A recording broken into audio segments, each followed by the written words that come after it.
اس ہری سبزی کے بارے میں اگر آپ کو پتہ چلے تو آپ اس کو کبھی نہیں چھوڑیں گے۔ اس کا نام پنیرک ہے، یہ ساگ ہے، اس سے ساگ بنایا جاتا ہے، بہت ہی ٹیسٹی مزیدار ہوتا ہے، اور یہ کیلشیم کا خزانہ ہے، کیلشیم سے بھرپور ہوتا ہے۔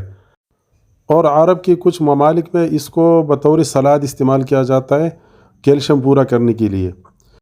اور اس کو بطور دوا بھی استعمال کیا جاتا ہے، اسپیشلی یورینری ٹریک انفیکشن جس کو ہوتا ہے، اور جس کو ریسپریٹری ٹریک انفیکشن ہوتا ہے، یعنی جس کو مثانے کا مسئلہ ہوتا ہے، پیشاب کا مسئلہ ہوتا ہے، اور جس کو سانس کی نالی میں مسئلہ ہوتا ہے، دمہ وغیرہ ہوتا ہے، جس کو کانسی وغیرہ زیادہ چڑھ جاتا ہے، اس کے لیے بہترین اکسیر ہے۔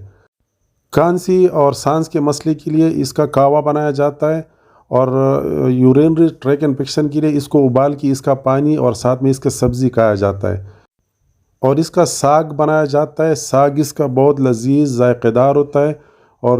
ہیلدی ہوتا ہے، کیلشیم سے بھرپور ہوتا ہے، تو آپ ضرور استعمال کریں، ضرور اس کا خیال رکھیں، اور اس کو اپنے کھانے میں ضرور شامل کریں۔ اس کا میں ایک تفصیلی ویڈیو بناؤں گا، میرے چینل پر پڑی ہوگی، آپ چینل کا وزٹ کریں گے انشاءاللہ، آپ وہاں پر آپ کو ویڈیو ملیں گی، آپ ویڈیو دیکھیے، تفصیلی ویڈیو میں بنا کے اپلوڈ کروں گا انشاءاللہ